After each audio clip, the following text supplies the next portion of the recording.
The morning started like most Saturdays at Kensington Palace, with Princess Charlotte bouncing into her older brother's bedroom before the sun had fully risen. George groaned and pulled his duvet over his head, but Charlotte was relentless. She was 7 years old and had inherited her great-grandmother's determination along with her name. When Charlotte wanted something, she pursued it with the kind of focus that made her parents exchange knowing glances across dinner tables. "George, wake up. Mummy said we could play outside today. The whole afternoon. No lessons, no pictures, just us." Charlotte tugged at the covers while George tried to burrow deeper into his pillows. At 9 years old, George had already developed the ability to sleep through his sister's enthusiasm, a skill he joked was his most royal talent. But this morning, something in Charlotte's voice made him crack one eye open. The promise of an entire afternoon without schedules, without having to smile politely at strangers, without being told to stand straighter or speak clearer, that was rare enough to be worth waking up for. Really? No one else? George sat up, his hair sticking up in directions that would have made his stylist weep. Just family. Daddy's bringing balloons. Lots of them. And Mummy said we can bring Orla outside too. Charlotte was already dressed, wearing jeans and a pink sweater that had a small stain on the sleeve from yesterday's painting session. She looked nothing like the perfectly coordinated child who appeared in official photographs. Orla was the family's cocker spaniel, a golden bundle of energy who had joined the household 6 months earlier. The dog had quickly become Charlotte's shadow, following her from room to room and sleeping at the foot of her bed every night. George preferred spending time with Charlotte's hamster, a small creature named Biscuit who lived in an elaborate cage that George had helped design. He had drawn detailed plans for tunnels and hideaways, approaching the project with the same seriousness he applied to his history lessons. George threw off his covers and reached for the clothes draped over his desk chair. "Did Mummy say what kind of balloons?" "All kinds. Daddy went to that shop in town yesterday. The one that makes them into animal shapes." Charlotte was practically vibrating with excitement. "I asked for a unicorn, but he said we'll see what they have." The mention of their father, Prince William, going to a regular shop was not unusual in their household, despite what the public might think. William and Catherine had worked hard to give their children experiences beyond palace walls. They stood in queues at ice cream shops, attended school plays in folding chairs alongside other parents, and, yes, sometimes picked up party supplies from local stores, security team in tow. George pulled on his favorite blue jumper, the one with a small hole near the hem that his mother kept threatening to throw away, but never did. "Is Louis coming outside, too?" "He's too little still. Mummy said he needs his nap." Charlotte wrinkled her nose. Their younger brother, at 5 years old, still required an afternoon rest, something Charlotte had triumphantly outgrown last year. The siblings made their way downstairs, their footsteps echoing through corridors lined with portraits of ancestors who stared down with serious expressions. George sometimes wondered if any of those people had ever just played with balloons on a Saturday afternoon. He doubted it. The paintings all showed stiff poses, formal clothes, and faces that looked like they had never laughed at a silly joke or chased a puppy through the grass. In the kitchen, a room that was surprisingly normal despite being in a palace, their mother was making breakfast. Catherine, the Princess of Wales, stood at the counter spreading jam on toast, her hair pulled back in a simple ponytail. She wore casual clothes, leggings, and an oversized sweater, the kind of outfit that made her look like any other mother on a weekend morning. "Good morning, you too. I thought I'd have to send a search party for you, George." Catherine smiled as she placed plates on the kitchen island. Charlotte made sure that wasn't necessary. George climbed onto a stool and reached for the orange juice. "I'm excited." "Can you blame me?" Charlotte was already eating, barely pausing between bites. "When is Daddy bringing the balloons?" "After breakfast. He had a few calls this morning, but he promised to be done by 10. Catherine poured tea into her favorite mug, one that Charlotte had decorated with painted flowers during a pottery class. "And I need you both to understand something important about today." Both children looked up. They knew that tone. It was the one their mother used when she needed them to really listen, not just nod along while thinking about other things. "Today is just for us. Just for our family. No staff, no photographers, no one sharing what we do on social media. This is private family time." Catherine looked at each of them seriously. That means what happens today stays between us. It's not a story for school friends or anyone else. Can you both promise me that?" George and Charlotte nodded. They understood privacy in a way most children didn't have to. They knew that pictures of them could end up in newspapers around the world. They knew that things they said could be repeated and analyzed. They had learned, perhaps too early, that their lives were different. "We promise, Mummy." George said it solemnly, and Charlotte echoed him. "Good, because today, I want you both to just be children. Run, play, be silly, be loud. No one is watching. No one is judging. Just be yourselves." Catherine's eyes were soft as she said it, and both children understood the gift they were being given. The hour after breakfast moved slowly, as time always does when you're waiting for something exciting. George went to Charlotte's room to check on Biscuit, carefully opening the cage to let the hamster climb onto his hand. The little creature's whiskers twitched as it investigated George's palm, looking for treats. "You're getting fat, Biscuit," George said it affectionately, watching the hamster's round belly. "Charlotte feeds you too many sunflower seeds." "I do not." Charlotte appeared in the doorway with Orla trotting beside her. "He just has a healthy appetite. Like Louis." The mention of their younger brother made them both giggle. Louis was famous in the family for his enormous appetite, often finishing his meals and then eyeing everyone else's plates hopefully. "Can Biscuit come outside too?" George asked, already knowing the answer. "Mummy said just Orla. She's worried Biscuit might escape in the garden." Charlotte flopped on her bed, and Orla immediately jumped up beside her, despite the rule about dogs on furniture. George carefully placed Biscuit back in the cage, making sure the door was secure. He had read extensively about hamster care and took his responsibility seriously. "Maybe we can bring him to the window, so he can at least see outside." "That's a brilliant idea." Charlotte sat up, disturbing Orla, who huffed in annoyance. "We could put his cage on the windowsill in the drawing room. It overlooks the garden." The siblings worked together to carefully transport the cage downstairs, moving slowly to avoid jostling Biscuit. They were so focused on their task that they didn't notice their father arriving until they heard his voice booming through the corridor. "Where are my balloon enthusiasts?" William's voice carried the kind of joy that made both children abandon the hamster cage on a side table and run toward the sound. They found him in the entrance hall, surrounded by what could only be described as an explosion of balloons. There were dozens of them, in every color imaginable. Some were simple round balloons, others were shaped like animals and flowers and stars. A balloon unicorn bobbed near the ceiling, its rainbow mane streaming behind it. There were balloon dogs and cats, a balloon sword, and what appeared to be a balloon octopus with curly tentacles.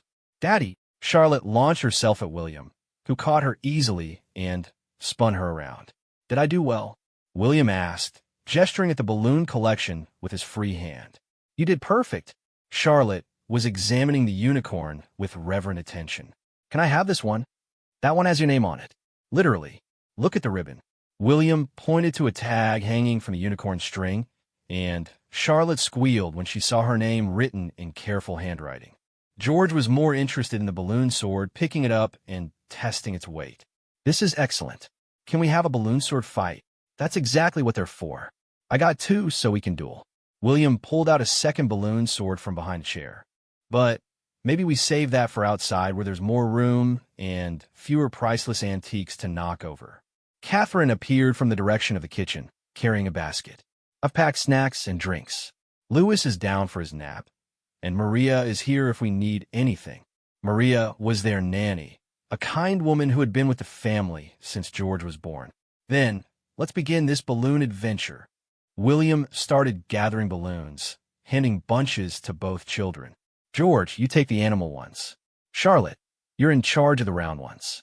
I'll handle the specialty items." They made several trips from the hall to the back garden, each journey involving at least one balloon escaping and floating to the ceiling, requiring William to stretch on his toes to retrieve it. Orla followed them back and forth, barking at the balloons and trying to bite their strings, convinced they were the strangest toys she had ever encountered. The garden at Kensington Palace was extensive and private, surrounded by high walls and mature trees that shielded it from view. The lawn was perfectly maintained, and flower beds were beginning to show early spring blooms. There was a play area that had been installed when George was small, with swings and a climbing frame. Beyond, there was a wilder section where the grass grew longer and wildflowers were encouraged to flourish. William had set up a blanket on the lawn, and Catherine was arranging cushions to make it comfortable. The basket of snacks sat in the center, and the balloons were tied to various points around the area, creating a colorful canopy overhead. "This is amazing." Charlotte was twirling under the balloons, watching them bob and sway in a light breeze. George was already engaged in a test run with his balloon sword, swinging it through the air and making sound effects. Orla chased after him, jumping and barking, completely overexcited by all the activity. "Before we start playing, let's release a few balloons," Catherine said, pulling 3 white balloons from Butch. "One for each of you. Make a wish and let them go." This was a family tradition, something Catherine had started years ago. Whenever they had balloons, each child got to release one with a wish. Catherine never told them what to wish for, believing that private hopes were powerful things. Charlotte took her balloons solemnly, closing her eyes tight. Her lips moved slightly as she made her wish. Then she opened her eyes and let go. The balloon drifted upward, catching on the breeze and sailing over the garden wall into the wider world beyond. George took longer with his wish. He stood holding the balloon string, thinking carefully. Finally, he released it, watching it join Charlotte's balloon in the sky above. "What did you wish for?" Charlotte asked immediately. "Can't tell. It won't come true." George said it automatically, repeating what their mother always told them. "I wish for Biscuit to live forever," Charlotte announced, apparently not concerned about the rule. "Charlotte, now it won't come true." George was genuinely distressed. "It's okay. Some wishes are meant to be shared." Catherine smoothed Charlotte's hair. "Wanting the ones we love to stay with us is a beautiful wish." William released the 3rd balloon without ceremony, but both children noticed he watched it float away with an expression they couldn't quite read. Years later, George would remember this moment and wonder what his father had wished for on that sunny afternoon. With the wishes released, the real playing began. William and George engaged in an elaborate balloon sword fight, complete with dramatic dialogue about knights and dragons. Charlotte created an obstacle course for Orla, using balloons as markers the dog had to weave between, though Orla was much more interested in trying to pop them with her teeth. Catherine sat on the blanket, sometimes refereeing the sword fight, sometimes calling out encouragement to Charlotte and Orla. She had her phone nearby, but face down, deliberately not looking at it. This was time when the world could wait. At one point, a gust of wind caught several balloons at once, pulling them free from their moorings and sending them sailing across the garden. Charlotte and Orla gave chase, the little girl running as fast as her legs could carry her while the dog barked joyfully alongside. They managed to catch 2 balloons before they cleared the garden wall, but 3 escaped into the London sky. "There go 3 more wishes." Charlotte called back, not sounding upset at all about losing the balloons. George had abandoned the sword fight and was now trying to see how many balloons he could carry at once. He had strings wrapped around both wrists, looped through his fingers, and even one tied to his belt loop. He resembled a strange balloon creature as he walked stiffly across the lawn, trying not to let any escape. "George, you look ridiculous." Charlotte was laughing so hard she had to sit down. "I look magnificent." George tried to bow and nearly tangled himself completely in strings. William had to help untangle him, both of them laughing at the knots they discovered. "How did you even manage this?" "There's a string wrapped around your ankle somehow." "I'm talented." George said it proudly, even as he stumbled trying to step free. They ate their snacks, sprawled on the blanket, the balloons creating shifting patterns of shadow and light as they moved overhead. Catherine had packed all their favorites, sandwiches with the crust cut off just how Charlotte liked them, crisps that George preferred, fresh strawberries, and homemade biscuits that were still slightly warm. Orla positioned herself strategically near the food, her brown eyes moving from person to person, hoping for dropped crumbs or generous handouts. Charlotte sneaked her bites of sandwich when she thought no one was looking, but Catherine noticed and said nothing. These are the rules that could bend today. Can we play balloon volleyball? George asked through a mouthful of crisps. We don't have a net. William pointed out. We can pretend. Just keep the balloon off the ground.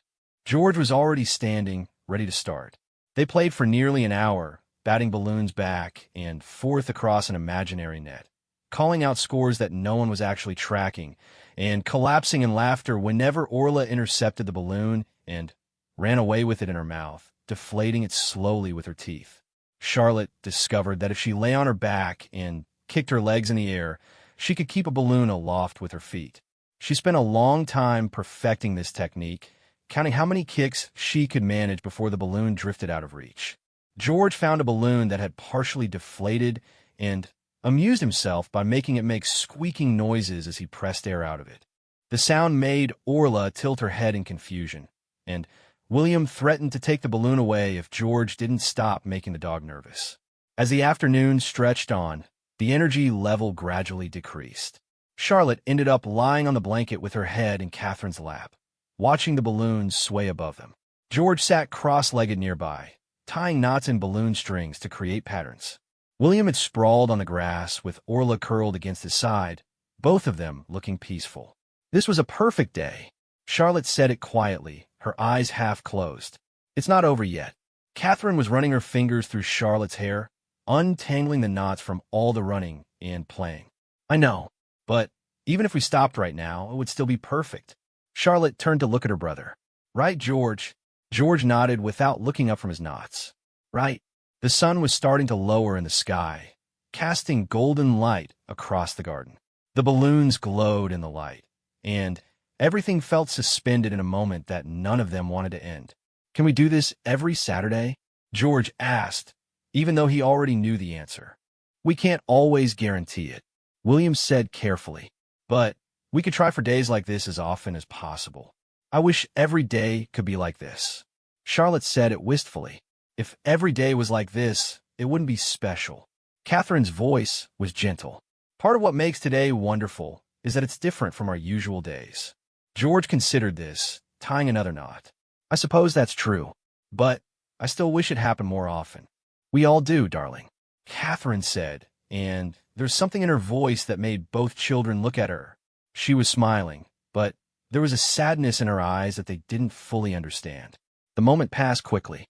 Orla suddenly spotted a squirrel at the far end of the garden and took off barking, disturbing the peaceful mood. Everyone sat up, and Charlotte went running after the dog, calling her name and laughing when Orla completely ignored her. William went to help catch the dog before she could disturb the neighbors with her noise. George started gathering balloons that had drifted far from the blanket. The spell of the moment was broken, but the magic of the day remained.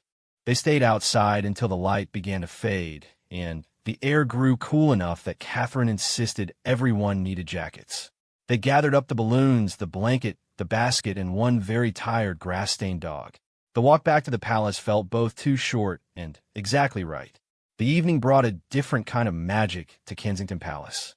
The balloons had been distributed throughout the house, tied to chair backs and door handles and light fixtures, creating pops of color in rooms that usually maintained a more dignified appearance. Charlotte had insisted her unicorn balloon sleep in her room, tied to her bedpost, where she could see it first thing in the morning. George had claimed the balloon octopus and several of the round ones for his room. Arranging them in a corner, he declared was now an underwater scene. Dinner that evening was a casual affair in the smaller dining room rather than the formal one. Louis had woken from his nap in a cheerful mood, and his laughter filled the spaces between conversations as he tried to grab at balloons floating above the table. Tell us about the balloons, Louis demanded, his 5-year-old pronunciation making balloons sound like balloons. They were amazing. Charlotte launched into an enthusiastic retelling of the afternoon, her hands gesturing wildly as she described the balloon sword fight and Orla's attempts to pop every balloon she encountered. George added details Charlotte missed, like how their father had accidentally let go of an entire bunch of balloons at once, and they had all watched them float away like a colorful cloud.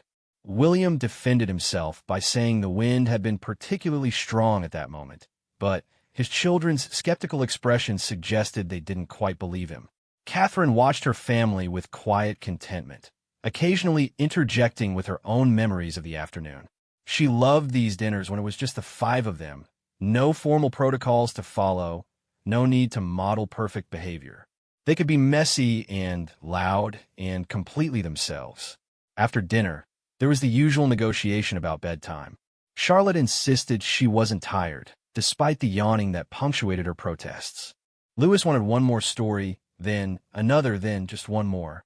George, who usually went to bed without complaint, suddenly remembered several urgent things he needed to do before sleeping. William handled Louis while Catherine managed Charlotte, and George was left to his own devices with a promise that he would be in bed within 30 minutes. He used the time to visit Biscuit, who was busy running on his wheel, a blur of brown fur and determination. "You missed a good day." George opened the cage and let Biscuit climb onto his hand. There were balloons and sunshine, and we didn't have to do anything we didn't want to do. Biscuit's whiskers twitched as if he understood, though he was more likely just hoping for a treat. George pulled a sunflower seed from the bag beside the cage and watched the hamster stuff it into his cheek pouch with professional efficiency. "Charlotte's right. She doesn't feed you too much. You're just very good at storing food." George said it seriously, as if the hamster might appreciate the defense. He spent several more minutes with Biscuit, letting the hamster explore his hands and shirt sleeves, marveling at the creature's tiny claws and the way his nose never stopped twitching. There was something peaceful about the hamster's simple existence. Biscuit didn't worry about cameras or public appearances or saying the right thing. He just ran on his wheel, ate his seeds, and slept in his nest of bedding. George sometimes thought that sounded rather nice. Catherine found him there 20 minutes later, Biscuit asleep in George's cupped palms. "Time for bed, sweetheart. Can I keep him for just a bit longer?" George knew the answer, but asked anyway. "Biscuit needs to sleep in his own bed, and so do you." Catherine gently took the hamster and returned him to his cage. "You can play with him tomorrow." George's room was at the end of a long corridor, past portraits of stern-looking relatives, and beneath crystal chandeliers that seemed too fancy for a hallway people only walked through to get somewhere else. His room was his sanctuary, decorated with things he chose himself rather than what interior designers thought appropriate for a young prince. There were posters of football players on the walls, a collection of model aircraft on shelves, and books stacked in precarious piles on every surface. The balloon octopus bobbed near the window, its tentacles creating strange shadows on the walls in the lamplight. George changed into his pajamas and climbed into bed, but his mind was too active for sleep. The day replayed in his thoughts, each moment worth examining and remembering. He thought about his mother's words in the garden, about how special days were special because they were rare. He understood the logic, but part of him rebelled against it. Why couldn't every day be filled with balloons and laughter and time that wasn't scheduled down to the minute? Why did being royal mean giving up so much of what other children took for granted?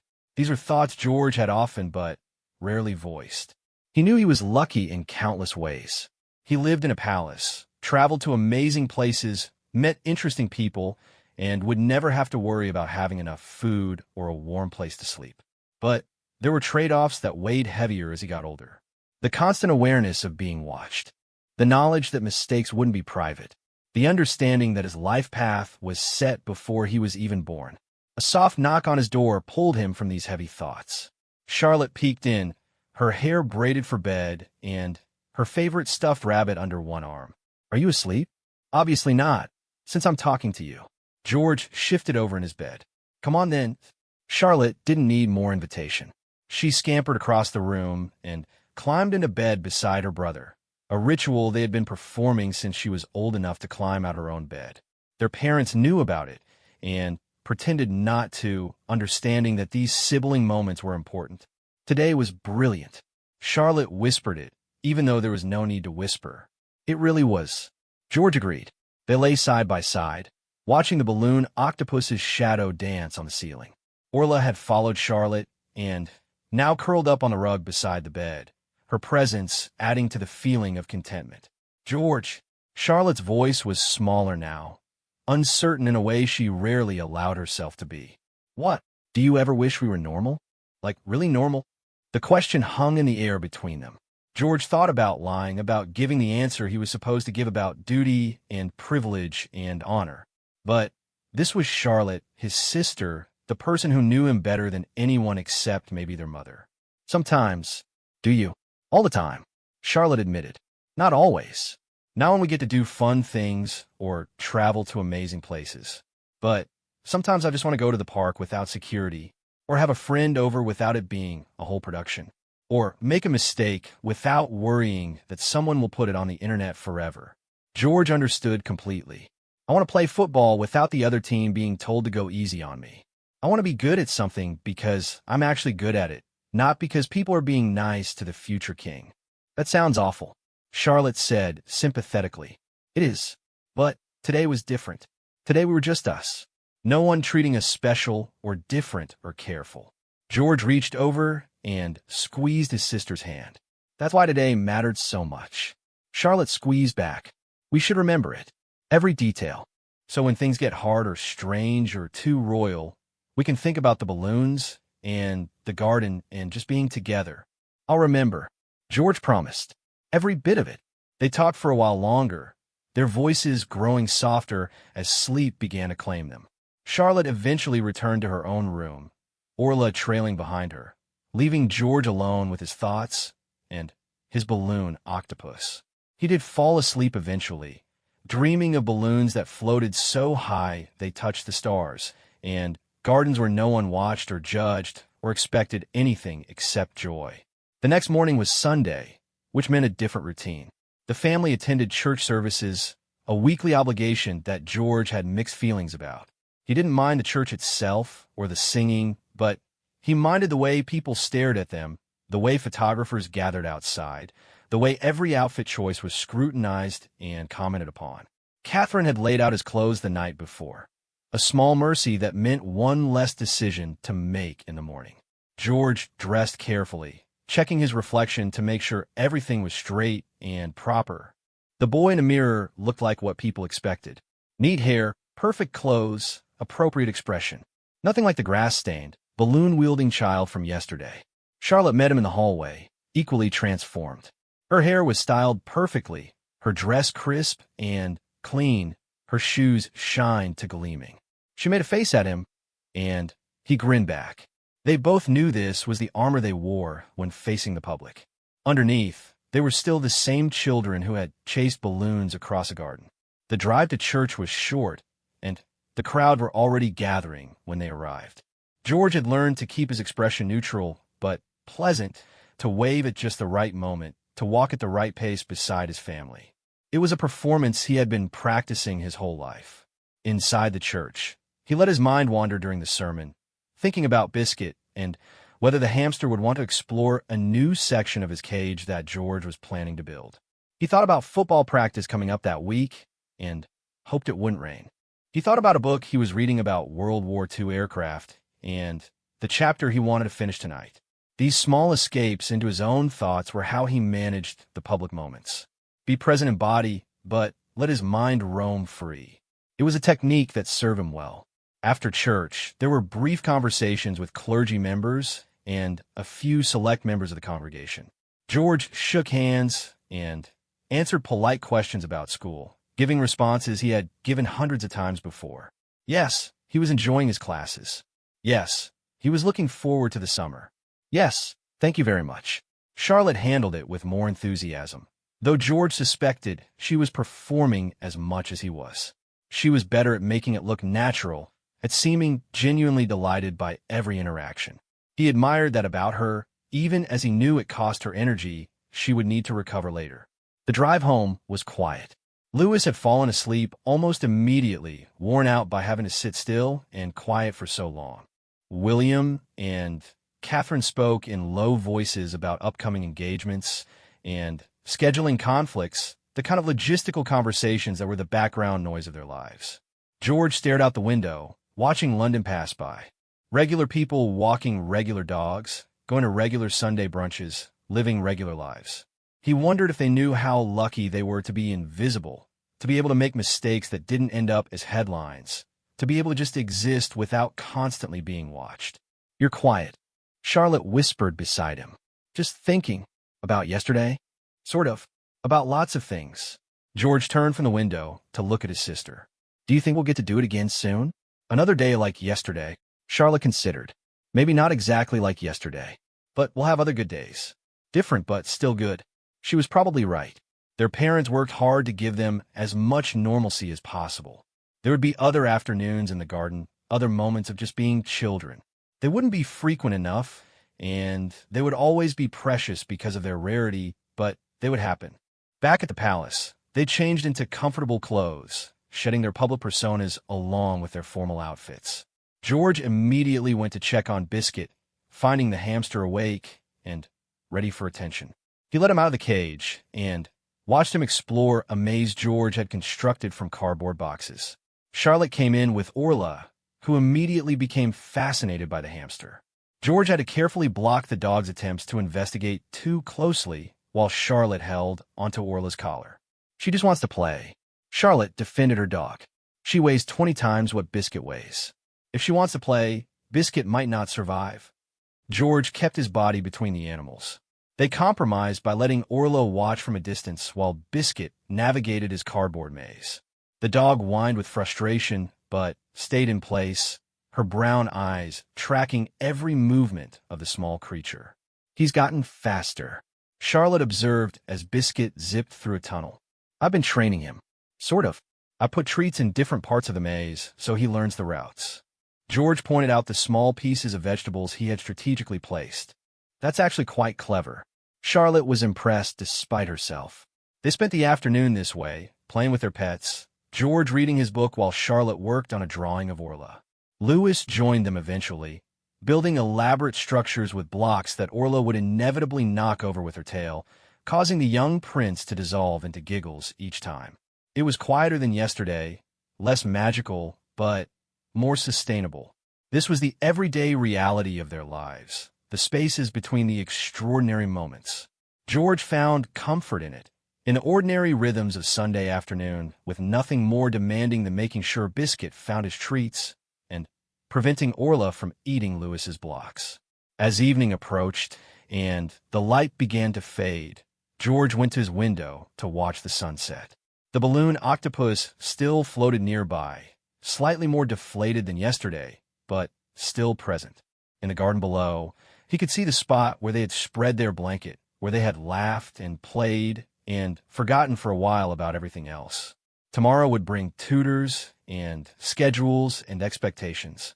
There would be lessons in history and mathematics and protocol and public speaking. There would be fittings for upcoming events and reviews of his progress in various subjects. The regular machinery of preparing a future king would resume its work. But tonight he was just George, brother to Charlotte and Louis, owner of a hamster named Biscuit, boy who liked football and aircraft and afternoons with balloons. Tomorrow's responsibilities could wait. Tonight belonged to him. Monday morning arrived with the persistence of all Mondays, dragging George from sleep with the urgency of responsibilities waiting. His alarm went off at 7, a time that seemed cruel after the lazy weekend mornings. The balloon octopus still floated in the corner of his room, though it had definitely lost more air overnight. Its tentacles drooped rather than curled, giving it a tired appearance that matched exactly how George felt. He went through his morning routine mechanically, the kind of automatic process that happened when you had done something enough times that your body could manage it while your mind was still mostly asleep. Shower, dress in school uniform, brush teeth, comb hair into something acceptable. The boy who emerged from his room looked ready to face the day, even if he didn't feel that way internally. Charlotte was already at breakfast, working her way through a bowl of cereal while simultaneously trying to read a book propped against a milk jug. This was typical Charlotte behavior, always trying to do multiple things at once, as if there weren't enough hours in the day for everything she wanted to accomplish. Morning. George poured himself orange juice and reached for the toast. Morning. Did you finish your maths homework? Charlotte asked without looking up from her book. George had completely forgotten about maths homework. The weekend had been so different from normal that regular obligations had simply vanished from his mind. I'll do it in the car. That's what you always say, and then you rush through it and make careless mistakes. Charlotte turned a page, still not looking at him. She had inherited their mother's ability to pay attention to multiple things simultaneously, a skill George envied. I'll be fine. George spoke with more confidence than he felt. Mathematics was not his strongest subject, and rushing through assignments never improved his performance. But admitting he had forgotten seemed worse than attempting a quick completion. Their father appeared in the doorway, already dressed for his day in a suit and tie that signaled public engagements rather than a quiet day at home. "Morning, you two. Ready for school?" "Ready as I'll ever be," George muttered into his juice. "That's the spirit." William's sarcasm was gentle. He understood better than most the Monday morning reluctance to return to routine. "Your mother's getting Lewis ready. We leave in 20 minutes. The drive to school was something George both appreciated and resented. He appreciated that his parents made the effort to take them personally rather than sending them with staff. He resented that the drive couldn't just be a normal drive because of the security vehicles that accompanied them and the attention their arrival inevitably attracted. Charlotte chattered during the drive about an art project she was excited to start that day. Lewis, who attended a different section of the school for younger children, was describing in elaborate detail the trucks he had played with yesterday. George tuned them both out, trying to focus on the maths problems he was scribbling answers to in his lap. "George, you're going to make yourself carsick doing that." Catherine twisted in the front seat to look at him with concern. "I'm Fina." He said it automatically, not looking up. He forgot his homework. Charlotte supplied helpfully. "I did not forget. I just didn't finish it." George shot his sister a look that she ignored completely. "Charlotte, let your brother manage his own responsibilities." William's tone was mild but clear. They had ongoing discussions about Charlotte's tendency to monitor and report on her siblings' activities. "I'm just trying to help." Charlotte went back to looking out the window, her tone suggesting she felt misunderstood. The school came into view too quickly, as it always did. Other children were arriving, walking in with parents or climbing out of cars, backpacks slung over shoulders, and conversations already in progress. George watched them and wondered what it would be like to just walk into school without anyone paying particular attention, without the weight of cameras and curiosity. Their arrival was managed with practiced efficiency. Security swept them from car to entrance with minimal exposure, but there were still moments when George felt the eyes on them, heard the murmurs, saw the phones appearing to capture photos. He kept his expression neutral and his pace steady, Charlotte beside him maintaining her more cheerful public face. Inside the school, things improved somewhat. The other students were used to them by now, and while there was always some level of interest, it had dulled from fascination to mild curiosity.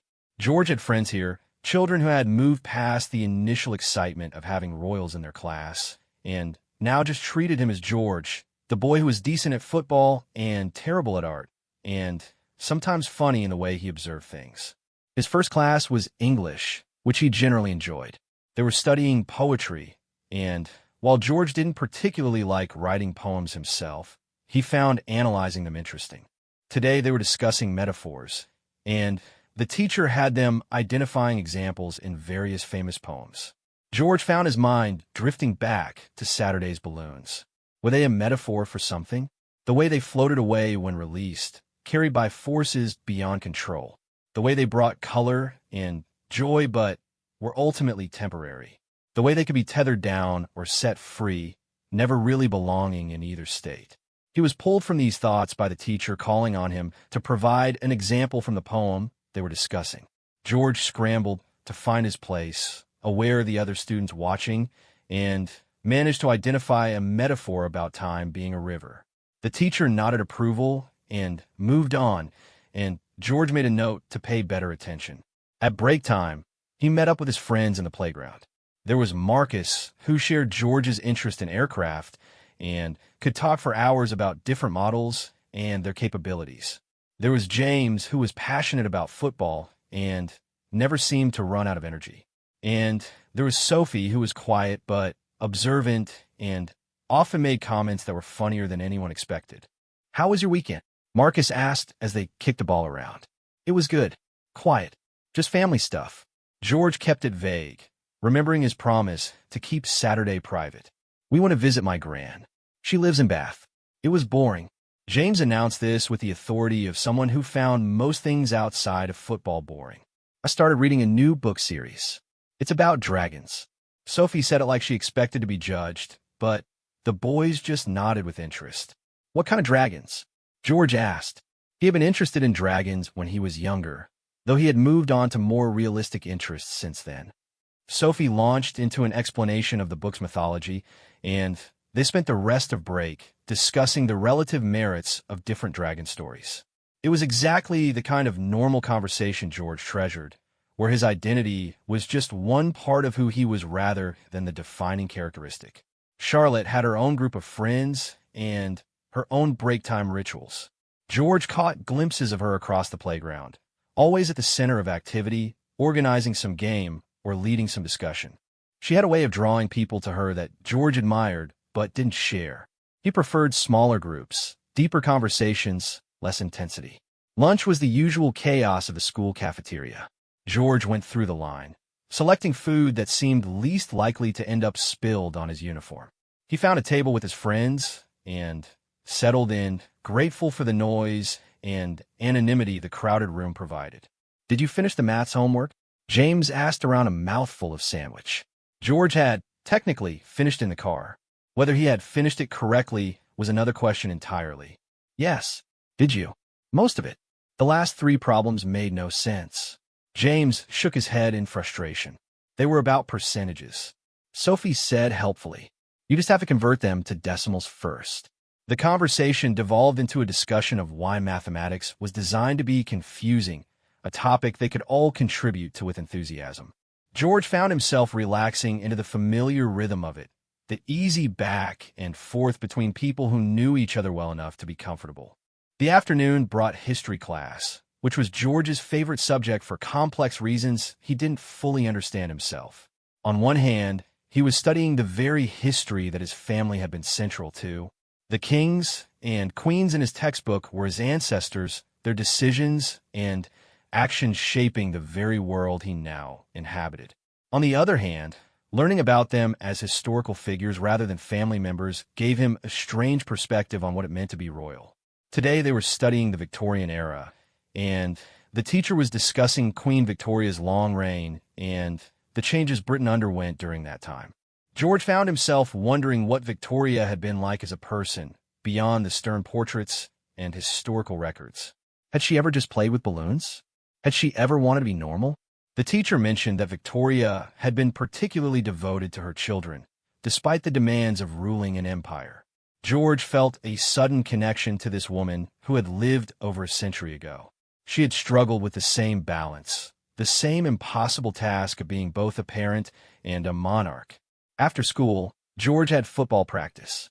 This was one of his favorite parts of the week, the time when his physical energy could be channeled into something productive, and his mind could focus entirely on the game rather than everything else. He changed quickly in the locker room and joined his team on the field. The coach ran them hard through drills, and George welcomed the burn in his muscles and the simplicity of following instructions. Run here, pass there, defend this position. It was clear and straightforward in a way so little of his life was. During the scrimmage at the end of practice, George scored a goal that was entirely his own skill, no one holding back or making it easy for him. The satisfaction of that moment, the pure earned achievement of it, stayed with him long after practice ended. Catherine picked him up, Lewis already strapped in his car seat, and babbling about his day at school. Charlotte had stayed late for an art club meeting and would be collected later. The drive home felt shorter than the morning journey, perhaps because George was tired enough that he dozed off partway through. At home, he went straight to his room, dropping his school bag by his desk and collapsing onto his bed. The balloon octopus had deflated even more, now hanging at eye level rather than floating near the ceiling. George reached out and batted at it gently, watching it sway. Saturday felt very far away already. The magic of that day had been real, but temporary, like the balloons themselves. Real life had reasserted itself with Monday morning efficiency, sweeping away the spell with schedules and obligations and the steady march of ordinary time. But George found he didn't mind as much as he thought he would. Saturday had been special precisely because it was rare. If every day had been like that, he realized it would have lost its power. The ordinary days were necessary to make the extraordinary ones meaningful. He could hear Charlotte arriving home, her voice carrying up the stairs as she told their mother about art club. Louis was singing somewhere nearby, a tuneless but enthusiastic rendition of a song he had learned at school. The sounds of family life filled the palace, making it feel less like a museum and more like a home. George eventually got up to check on Biscuit. The hamster was awake and ready for attention, climbing onto George's hand with familiar ease. George spent time just watching the small creature, marveling at his perfect tiny features and the way he approached life with such simple determination. "You don't worry about anything, do you?" George said to the hamster. "Just eat, sleep, run on your wheel. That seems like a good life." Biscuit's nose twitched, and he looked up at George with his black bead eyes, as if considering the question. Then he returned his attention to the sunflower seed George had given him, stuffing it into his cheek pouch with practiced efficiency. Charlotte appeared in the doorway, still wearing her school uniform, but with paint stains now decorating the sleeves. "Can Orla come say hello to Biscuit?" "Only if you hold her properly. Last time she almost knocked his whole cage over." George was protective of his hamster, knowing that Charlotte's dog, while well-meaning, was often too enthusiastic. They spent time together this way, Charlotte holding Orla back while George let Biscuit explore a small exercise ball. The hamster rolled around the room in his ball, Orla tracking his movements with intense focus, Charlotte and George both laughing at the absurdity of it. These were the moments, George thought, that made up actual life. Not the grand public appearances or the historical significance, but the simple act of siblings sharing time with their pets on a Monday evening. This was real in a way that photo opportunities and official engagements never quite managed to be. Dinner was casual, just the five of them around the kitchen table rather than the formal dining room. William and Catherine asked about school, and each child reported on their day. George mentioned his goal at football practice, and the pride on his father's face was worth every minute of effort. Charlotte described the painting she was working on, hands gesturing wildly as she tried to capture in words what she had created visually. Louis demanded someone help him cut his chicken into smaller pieces, then refused to eat it once it was cut properly. After dinner, there was homework to complete. George tackled his properly this time, spreading his books across his desk and working through each problem methodically. Mathematics still gave him trouble, but he persevered, checking his answers twice before moving on to reading for English class. Charlotte practiced piano in the music room, the notes drifting through the palace in a way that George found soothing even when she hit wrong keys. Louis was getting ready for bed, his protest about not being tired audible even through closed doors. As the evening wound down and bedtime approached, George found himself thinking about balance. The balance between public and private, between duty and childhood, between who he was expected to be and who he actually was. Saturday had tipped entirely to one side, a perfect day of just being himself. Monday had tipped back toward obligations and expectations. Most days, he realized, would fall somewhere in between. He could live with that. He could find joy in the ordinary Monday evenings with homework, and hamsters could appreciate the magic of Saturday balloons while not needing every day to be magical. The key was remembering both sides existed, holding onto the memory of perfect afternoons while managing through the necessary routines of real life. Before bed, George released a bit more air from the balloon octopus, hastening its inevitable deflation. It was losing its magic anyway, becoming just another piece of rubber and string rather than a symbol of a special day. Better to let it go gracefully than watch it slowly droop into nothing. He tied the balloon to Biscuit's cage, where it hung at the perfect height for the hamster to occasionally bump into as he moved around. Biscuit didn't seem to mind or even particularly notice. He was too busy being a hamster, living his simple hamster life without any awareness of metaphors or meaning. George envied him that sometimes, but only sometimes, because being human, being George, meant having complicated feelings and difficult responsibilities, but also meant experiencing the joy of balloon-filled Saturdays and the satisfaction of hard-earned football goals and the comfort of sisterly conversations in the darkness. He climbed out of bed, tired from his day, but satisfied with it.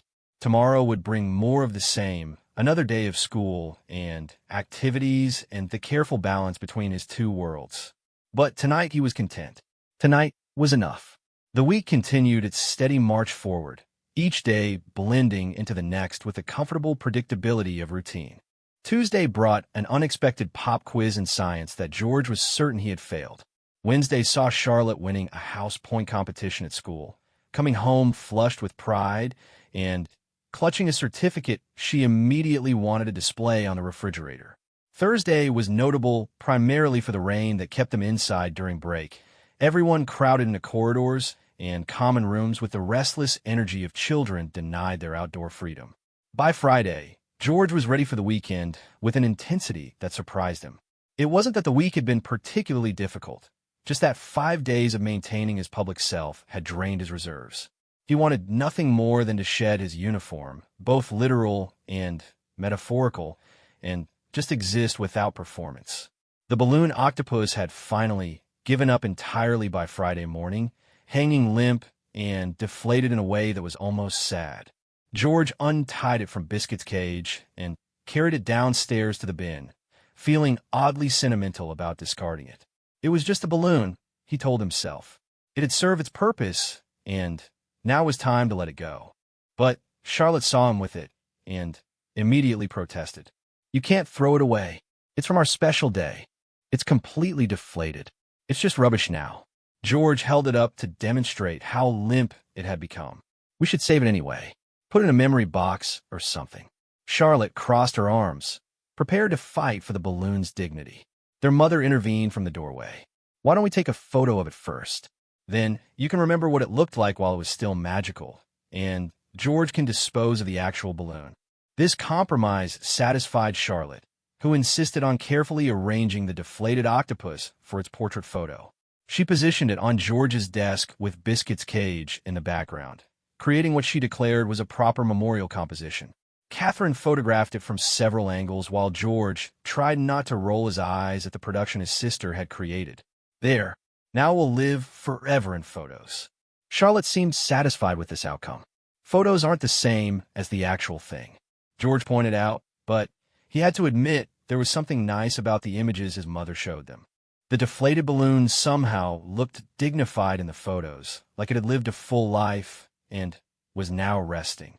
At school that day, George's teacher announced a project that would extend over the next several weeks.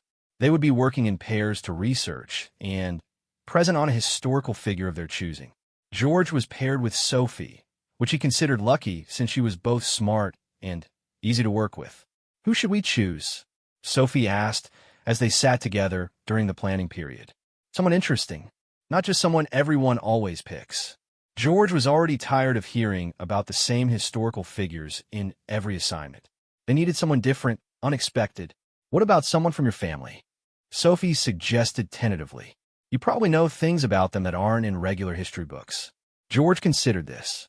It was true that he had access to family stories and documents that most people didn't. But he also hesitated to lean on his royal connections for school projects. It felt like cheating somehow, using his heritage as an advantage. "Maybe. Let me think about it," he said finally. "We should make a list of possibilities first." They spent the rest of the period brainstorming, coming up with names ranging from famous scientists to forgotten politicians to artists who had been overlooked by history. George found himself getting excited about the project despite his initial reluctance. There was something appealing about diving deep into someone's life, understanding what motivated them, and how they had navigated their own challenges. At lunch, Charlotte found him and pulled him aside from his usual table. "I need your help with something." "What kind of something?" George was immediately suspicious. Charlotte's requests for help often turned into complex schemes that took more time than he had anticipated. "There's a new girl in my class. Her name is Maya. She seems really lonely, and I want to organize a play date or something so she can make friends." Charlotte spoke quickly, the way she did when she was passionate about something. That's nice of you, but what do you need me for? George still wasn't seeing his role in this. I need to convince Mummy and Daddy to let me invite her to the palace. But you know how they are about new people coming over. If you help me ask, they might say yes. Charlotte gave him her most persuasive look. George understood his parents' caution about who visited their home. Every guest required security checks and created potential privacy concerns. But he also remembered being the new kid himself, starting at school knowing that his identity would make forming genuine friendships difficult. If this Maya was struggling, he could empathize with that. Okay, I'll help, but you have to do most of the talking. He agreed reluctantly. Thank you. You're the best brother ever. Charlotte hugged him quickly before running back to her own friends. George returned to his table, where Marcus was describing a documentary he had watched about experimental aircraft. George tried to focus on the conversation, but part of his mind was already planning how to approach his parents about Charlotte's request. That evening, after dinner, but before homework time, Charlotte and George found their parents in the sitting room. William was reading through papers while Catherine worked on her laptop, both of them stealing quiet moments before the bedtime routine began. Mummy? Daddy? Can we talk to you about something? Charlotte started, with George standing slightly behind her for moral support. Both parents looked up, immediately attentive. They had learned that when both children approached them together, it usually meant something important, or at least something the children considered important. Of course. Come sit. Catherine closed her laptop and patted the sofa beside her. Charlotte launched into her explanation about Maya, describing how the girl had recently moved to London from Scotland and was having trouble adjusting. She was eloquent about the importance of friendship and inclusion, and George found himself impressed by his sister's presentation skills. She will make a good diplomat someday, he thought. That's very thoughtful of you, Charlotte, William said when she finished. But, you know, we have to be careful about playdates at home. I know. That's why George is here to help convince you. Charlotte gestured to her brother. George cleared his throat. I remember when I first started school. It was hard making friends when everyone already knew who I was. If this girl is new and doesn't have that complication, maybe it would be easier for Charlotte to help her. And having it here means they have privacy. No one watching or judging. Catherine and William exchanged a look, the kind of silent communication that parents develop over years of partnership. George could see them weighing the request, considering the implications. We would need to meet her parents first, Catherine said slowly, and speak with her teacher about the situation. If everyone is comfortable with it, then we can consider a short visit, maybe an afternoon tea rather than a full play date. That would be perfect. Charlotte was already beaming. Can we arrange it for next weekend? Let's take it one step at a time. I'll contact your teacher tomorrow, and we'll see how things develop. Catherine was careful not to promise more than she could deliver. Charlotte accepted this, understanding that she had achieved as much as she could in this conversation. She thanked her parents enthusiastically and dragged George out of the room before they could reconsider. Thank you for helping, she said once they were in the hallway. I couldn't have done that without you. Yes, you could have. You're very persuasive when you want to be. George meant it as a compliment, and Charlotte took it as one. Still, it meant something that you supported me. She squeezed his hand briefly before running off toward her room, probably to work on her persuasive campaign for the next phase of Operation Maya Friendship. George went to his own room, where Biscuit was ready for his evening attention. He let the hamster out and watched him explore, thinking about friendship and loneliness and the ways people tried to connect with each other despite all the obstacles. He thought about his own friends at school, how those relationships had developed slowly over time. Marcus had started talking to him about aircraft, and their shared interest had gradually deepened into genuine friendship. James had simply decided they were friends after George made a good pass during football practice, declaring it with the kind of certainty that made arguing pointless. Sophie had been his partner on a science project, and they had discovered they worked well together. None of those friendships had required organized playdates or parental intervention. They had grown naturally in the spaces between obligations. But George also recognized that his situation was different. His parents couldn't just let random children come over without consideration. There were legitimate security concerns and privacy issues that other families didn't face. It was another one of those trade-offs that defined his life. More protection, but less freedom. More privilege, but less privacy. More opportunity, but more obligation. He was old enough now to understand these balances, even if he didn't always like them. The weekend arrived with welcome relief.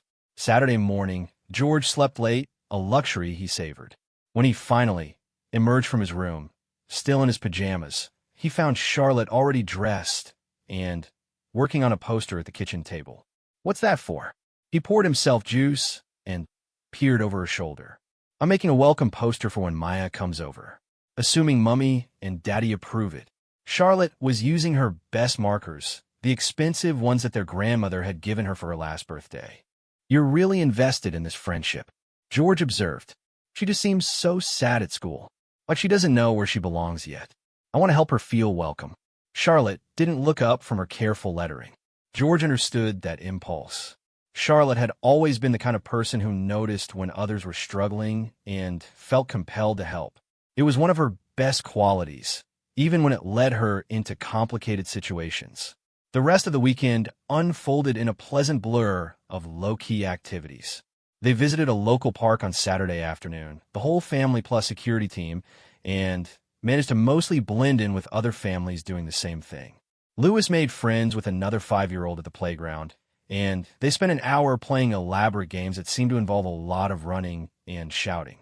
George played football with some boys who were kicking a ball around, and for a while, he was just another kid joining a pickup game. Charlotte practiced her cartwheels on the grass, apparently tried to perfect her form for reasons she didn't explain. Sunday brought church services again, the familiar ritual that bookend their weeks. But this Sunday, George found himself paying more attention to the sermon, which was about community and helping others.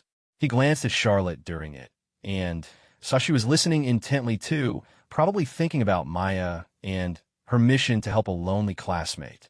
After church, they had a quiet afternoon at home. George worked on his history project with Sophie via video call, both of them researching their chosen historical figure. They had settled on Mary Anning, the fossil hunter who had made incredible discoveries, but received little recognition during her lifetime because she was a woman and came from a poor background. "She's perfect for our project." Sophie was enthusiastic as they divided research topics. She overcame so many obstacles but still made important contributions. George agreed. There was something appealing about highlighting someone who had been overlooked by history. Mary Anning had been brilliant and determined, yet most people had never heard of her. That seemed unfair in a way that made George want to tell her story properly. That evening, as George was getting ready for bed, Charlotte knocked on his door. "Come in," he called, already in his pajamas and brushing his teeth. Charlotte entered and sat on his bed, looking unusually serious. "Do you think it's stupid? Me trying so hard to help Maya?" George rinsed his mouth before answering. "No, I think it's kind. Why would it be stupid? Some of the other kids at school said I was just trying to look good by befriending the new girl. Like I'm doing it for attention." Charlotte picked at a thread on George's duvet cover. "Are you doing it for attention?" George asked directly. "No, I genuinely like her. And I know what it's like to feel like everyone is watching you, judging you. I thought maybe I could help her feel less alone." Charlotte looked up at him with earnest eyes. "Then, it doesn't matter what other people say. You know your own motivations." George sat beside her on the bed. "Besides, people always assume the worst about us. That we're showing off or getting special treatment or whatever. We can't let that stop us from just being decent people." Charlotte leaned against her brother's shoulder. "When did you get so wise?" "I've always been this wise. You just don't usually listen." George said it teasingly, but he put his arm around her anyway. They sat like that for a while, comfortable in the silence. Outside, London continued its evening activities, millions of people going about their lives without any awareness of the two children sitting together in a palace bedroom, trying to figure out how to be good people despite the complications of their circumstances. "The balloons are all gone now," Charlotte said eventually. "Even the unicorn finally deflated." "I know, but we still have the day they represented." George reminded her. "That doesn't deflate. Promise me something." Charlotte turned to look at him directly. Promise me we won't forget how to just be us. When we get older and there are more responsibilities and more people watching, promise we'll remember days like that Saturday. I promise. George meant it completely. We'll remember. And we'll make more days like that. Maybe not with balloons, but with something else. We'll find ways. Charlotte seemed satisfied with this. She hugged him goodnight and headed back to her own room, leaving George alone with his thoughts and his sleeping hamster and his memories of perfect afternoons. The week ahead would bring school and activities and projects and probably some challenges they couldn't anticipate. Charlotte's friendship campaign would continue. George's history project would demand more work, and regular life would proceed with its usual mixture of mundane and meaningful moments. But they had their promise now, spoken out loud in a moment of sibling understanding. They would remember who they were beneath the titles and expectations. They would protect that essential self even as they learned to fulfill their roles. They would be George and Charlotte, brother and sister, balloon chasers and hamster keepers, and children trying their best in circumstances they never chose but were learning to navigate.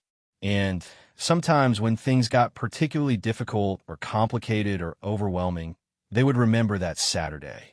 The balloons floating free, the dog running circles, the hamster watching from his window perch, the laughter and the sunshine and the simple joy of being together without any other purpose than enjoying each other's company. That memory, they both knew, would never deflate. It would remain vivid and perfect, a touchstone they could return to whenever they needed reminding of what really mattered. Not the public performances or the historical weight of their positions, but the private moments of genuine connection.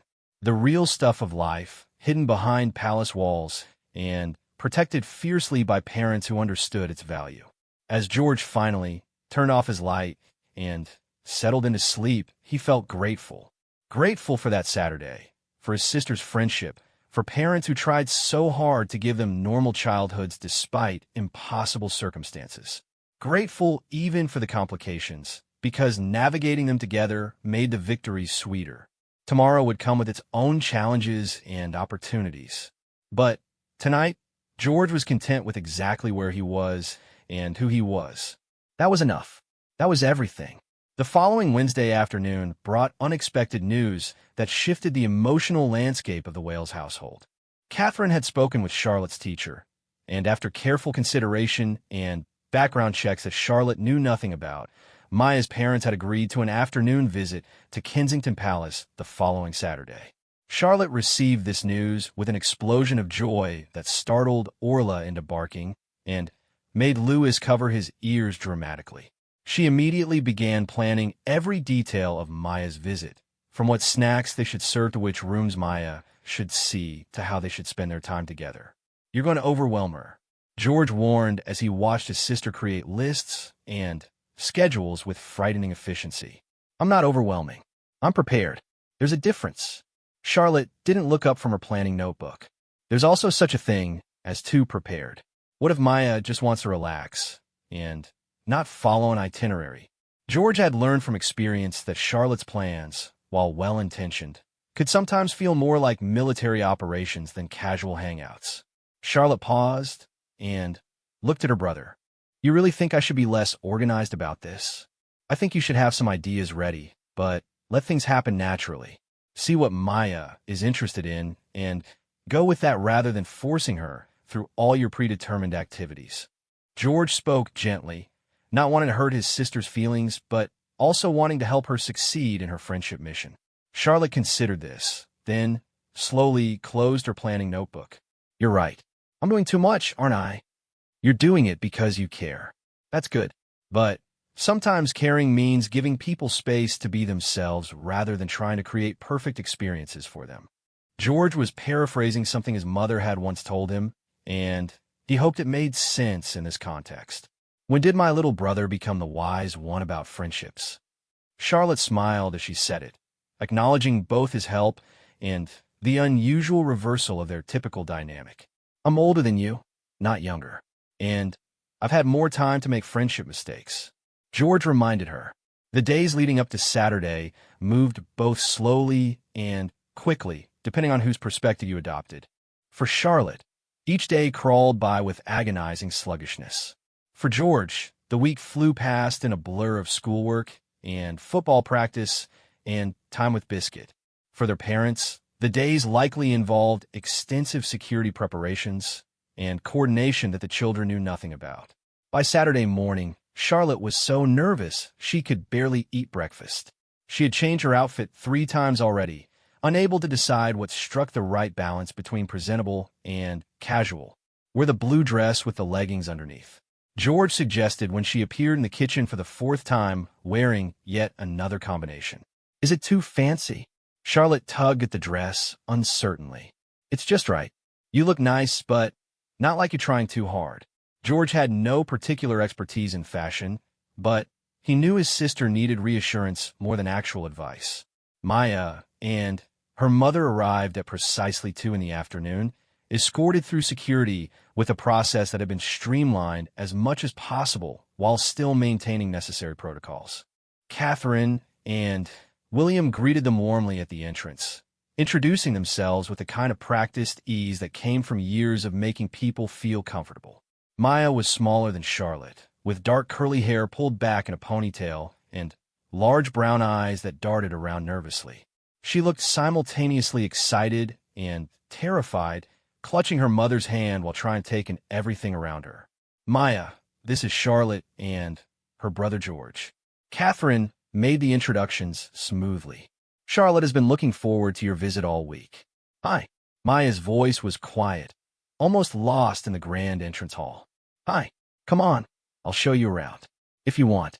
Or we could just go straight to my room, or the garden, whatever you prefer. Charlotte was talking too fast, her nervousness making her words tumble over each other. George caught his mother's eye and saw the gentle amusement there. They both knew Charlotte would settle down once she got past her initial anxiety. The adults moved toward the sitting room for their own conversation, leaving the children to navigate their own interactions. George wasn't technically part of the playdate, but he hung back to see if his presence might help ease the initial awkwardness. Do you want to meet my dog? Charlotte asked, and at Maya's nod, she called for Orla. The Cocker Spaniel bounded into the entrance hall with her usual enthusiasm, tail wagging so hard her whole body wiggled. Maya's face lit up at the sight of her, and she dropped to her knees to greet the dog properly. She's beautiful. What's her name? Maya's nervousness seemed to dissolve in the face of canine enthusiasm. Orla. She's very friendly, but sometimes too excited. She might accidentally knock you over with her tail. Charlotte was beaming, clearly thrilled that Maya liked her dog. George watched as the 2 girls fussed over Orla, their conversation flowing more naturally now that they had a focus beyond each other. After a few minutes, he quietly excused himself, confident that Charlotte had things under control. He retreated to his room, where Biscuit was awake and ready for attention. George set up an obstacle course using books and boxes, watching the hamster navigate the challenges with single-minded determination. It was peaceful and predictable, the kind of activity that allowed his mind to wander while his hands stayed busy. He thought about friendship and how complicated it could be. The pressure to say the right thing, to be interesting enough, to maintain the delicate balance of connection without overwhelming or underwhelming the other person. Charlotte was braver than he was in some ways, putting herself out there repeatedly, risking rejection and disappointment in pursuit of meaningful relationships. George preferred his smaller circle of established friends, people he had already figured out and who had figured him out in return. New friendships required energy he wasn't always sure he had, but he admired Charlotte's willingness to keep trying, to keep reaching out even when it was scary or uncertain. An hour later, Charlotte appeared at his door with Maya in tow. Can we see Biscuit? George had been expecting this. Sure, but you have to be quiet and gentle. He's not used to many people. Maya approached the cage carefully, her eyes widening when she saw the hamster. He's so tiny and cute. His name is Biscuit. He's a Syrian hamster, which means he needs to live alone rather than with other hamsters. They're territorial. George shared this information naturally, comfortable talking about his pet. Can I hold him? Maya asked hopefully. George hesitated, then carefully removed Biscuit from the cage and placed him in Maya's cupped palms. Support his bottom and don't squeeze. He's delicate. Maya held the hamster with reverent care, her whole face glowing with delight as Biscuit's whiskers twitched, and he investigated her hands with his tiny pink nose. This is amazing. I've never held a hamster before. The three children spent time together in George's room, taking turns with Biscuit and talking about school and interests and the challenges of being new in London. Maya gradually opened up, sharing that she missed Scotland and her old friends but was trying to adjust to her new life. It's hard being new, George said, surprising himself by contributing to the conversation.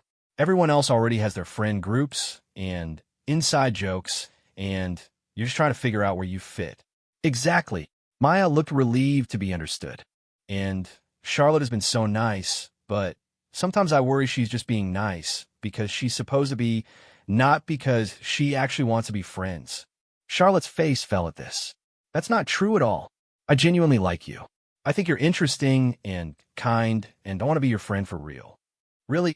Maya's voice was small and hopeful. Really? Charlotte said it firmly. I don't do things just because I'm supposed to. Ask George. He'll tell you I'm stubborn about following my own path. She's impossible to control. George confirmed with a grin. If Charlotte is being nice to you, it's because she wants to be, not because anyone is making her. This seemed to reassure Maya, and the conversation flowed more easily after that moment of honesty. They moved to Charlotte's room, where Maya admired the collection of art supplies and books and the unicorn poster that still hung on the wall, even though the balloon itself was long gone. That was from a special family day we had a few weeks ago. Charlotte explained when Maya asked about the poster. We spent the whole afternoon just playing with balloons in the garden. It was one of the best days ever. That sounds lovely, Maya said wistfully. Maybe we could have a balloon day sometime, too. Not the same, but similar. Just fun and no pressure, Charlotte suggested, and George mentally applauded his sister's growth in understanding how to build friendships. The afternoon tea that Catherine had organized was served in the smaller dining room rather than the formal one. The table was set with a selection of sandwiches and cakes, nothing too elaborate, but clearly prepared with care. Maya's mother looked somewhat overwhelmed by the surroundings, but was putting on a brave face. George found himself seated next to Maya's mom, and he did his best to make conversation. He asked about their move to London, about Maya's adjustment to her new school, about their impressions of the city. He had learned from his parents how to put people at ease through genuine interest in their lives, and he deployed that skill now. Lewis joined them for tea, immediately befriending Maya with the uncomplicated enthusiasm of a 5-year-old. He showed her his favorite truck and explained in elaborate detail the adventure he had taken on that morning. Maya listened with genuine interest, asking questions that delighted Lewis and made him talk even more. The hours passed quickly, and before anyone was ready, it was time for Maya and her mother to leave. The goodbye at the door was warm, with promises to arrange another visit soon, and invitations extended for Charlotte to visit Maya's home as well. After they left, Charlotte practically vibrated with happiness. That went so well. Did you see how much fun we had? And she liked Biscuit and Orla, and even Lewis didn't completely embarrass us. It did go well. Catherine agreed, smoothing Charlotte's hair affectionately. I'm proud of how welcoming you were. You made Maya feel comfortable, which isn't always easy in this environment. George helped. Charlotte gave her brother credit generously. He was good with Maya's mom and made everything less awkward. George shrugged but felt pleased by the acknowledgement. He hadn't been sure if his participation would help or hinder, but apparently he had chosen correctly. That evening, as the family relaxed together in the sitting room, George reflected on how the day had unfolded. It hadn't been a magical balloon day, but it had been meaningful in its own way. Charlotte had reached out to someone who needed a friend and had succeeded in making that connection. George had contributed to making someone feel welcome despite the intimidating surroundings. Their parents had facilitated an experience that would have been difficult to arrange without their involvement. It was a different kind of special day, one built on kindness and inclusion rather than escape from responsibilities. Both kinds mattered, George realized. The balloon days reminded them of who they were at their core, free from expectations. Days like today reminded them of what they could do with their position, how they could use their privilege to make others feel valued and welcome. The next week at school, George noticed that Maya seemed more confident, more integrated into Charlotte's friend group. She smiled more easily and participated in conversations rather than hovering at the edges. Charlotte had succeeded in her mission, and George felt a surge of pride in his sister's determination and kindness. His own history project with Sophie was progressing well. They had gathered extensive research on Mary Anning and were beginning to structure their presentation. George found himself genuinely excited about sharing her story, about highlighting someone who deserved recognition but had been overlooked. "This is turning into a really good project," Sophie said during one of their working sessions. "I think we might actually enjoy presenting it." George agreed. There was satisfaction in doing something well, in taking pride in your work regardless of who you were or what advantages you might have. Mary Anning hadn't had advantages, yet she had persevered and contributed and mattered. That seemed like an important lesson. The following Saturday, there was no special event planned. It was just an ordinary weekend day with no particular obligations. George spent the morning with Biscuit, the afternoon playing football in the park with his father and Louis, and the evening reading his book about World War II aircraft. Charlotte had been invited to Maya's house for the afternoon, returning home with stories about Maya's neighborhood and her modest apartment and how different it was from the palace, but also how welcoming and warm it had felt. She seemed to have gained perspective from the experience, and George could see her processing what she had learned. Sunday brought church and lunch and quiet family time. The balloon unicorn poster still hung in Charlotte's room, and the photos of the deflated octopus remained on George's phone. These artifacts of that perfect Saturday were fading in their immediacy, but deepening in their significance. As George prepared for bed Sunday night, anticipating another week of school and activities ahead, he found himself thinking about balance again. The balance between public duty and private life, between privilege and responsibility, between who they were expected to be and who they actually were. He thought about how one perfect balloon day had rippled outward, influencing how he thought about his life and his place in it. That day had reminded him of his essential self, the George who existed beneath the titles and expectations. And that reminder had made the rest of his life more bearable because he knew that person was still in there, still real, still accessible, even when he had to perform his public role. Charlotte appeared at his door in her pajamas, something that was becoming a regular evening occurrence. "Can I come in? When do I ever say no?" George moved over in his bed to make room. Charlotte climbed in and settled against the headboard beside him. "I was thinking about that day. The balloon day." "Me too," George admitted. "I don't think I understood it properly at the time. What it meant. Why it mattered so much." Charlotte spoke slowly, working through her thoughts. "But now I think I get it. It wasn't just about having fun or playing with balloons. It was about remembering we're people, not just titles. That we deserve to have moments that are just ours. And it taught us something about what matters." George added, "The balloon itself didn't matter. It was just rubber and air. What mattered was being together, being present, being ourselves without having to think about anything else. Like how helping Maya wasn't about looking good or fulfilling some royal duty of charity." Charlotte continued the thought. It was about genuine human connection, about seeing someone who needed a friend and choosing to be that friend. They sat together in comfortable silence, two young people trying to make sense of their complicated lives. Outside, London hummed with activity. Inside the palace, their family existed in its own bubble, protected but also isolated, privileged but also constrained. "Do you ever wonder what life would be like if we were normal?" Charlotte asked the question she had asked before, but this time it felt different. "Sometimes," George answered honestly. "But then, I remember we wouldn't be us if we were different. Our experiences, even the hard ones, make us who we are." "That's very philosophical for bedtime." Charlotte bumped his shoulder with hers. "I have my moments." George said it lightly, but he meant it seriously. Charlotte yawned, her exhaustion from the busy weekend catching up with her. "I should go to bed. School tomorrow." "I know." George didn't move to get up, though, and neither did Charlotte.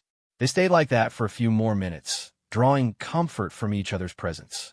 Brother and sister, future king and future princess, but also just George and Charlotte, two children figuring out their place in a world that would always be watching but would never fully understand. When Charlotte finally left for her own room, George turned off his light and lay in the darkness, thinking about balloons and hamsters and friendship and duty and all the complicated pieces that made up his life. Tomorrow would bring new challenges and new opportunities. There would be moments of frustration and moments of joy, obligations that felt heavy, and experiences that felt meaningful. But he would face them as himself, the self he had remembered during that perfect Saturday with balloons floating in the garden. The self his sister knew and his parents protected and his friends appreciated. The self that existed beneath all the roles and expectations, constant and real and his own. That was the true gift of that balloon day, he realized. Not the joy of that particular afternoon, though that had been wonderful, but the reminder that underneath everything else, he was still just George, a boy who loved his hamster and his siblings, who struggled with mathematics and excelled at history, who wanted to do well, but also wanted to just be. And as long as he held on to that understanding, as long as he could access that essential self even when performing his public role, he would be okay. The balloons might deflate and disappear, but what they represented would remain. The truth of who he was, independent of crowns and titles and expectations. That truth would carry him forward through whatever came next. Through the years of training and preparation, through the public scrutiny and private struggles, through the moments of doubt and the moments of clarity. He would be George, always and essentially, no matter what else he also had to be. And someday, when he was much older and the weight of his destiny felt particularly heavy, he would remember that Saturday. The sunshine and the laughter, the balloons and the dog and the hamster watching from his window. His sister's joy and his father's playfulness and his mother's gentle contentment. The feeling of being completely and perfectly himself without any need to be anything more. That memory would sustain him. It would remind him that beneath all the layers of duty and expectation, there was still that boy who chased balloons across a garden and believed, at least for one perfect afternoon, that nothing else mattered except the moment they were in and the love they shared. As sleep finally claimed him, George smiled in the darkness. Tomorrow would come with its responsibilities and challenges. But tonight he was content. Tonight he was exactly who and where he was supposed to be. And that, more than any crown or title or palace, was the real magic. The magic of knowing yourself and being known. The magic of family and connection and moments that mattered not because they were grand, but because they were genuine. The magic of balloons that might deflate, but left behind something more permanent. The magic of being 9 years old and starting to understand what really mattered in life.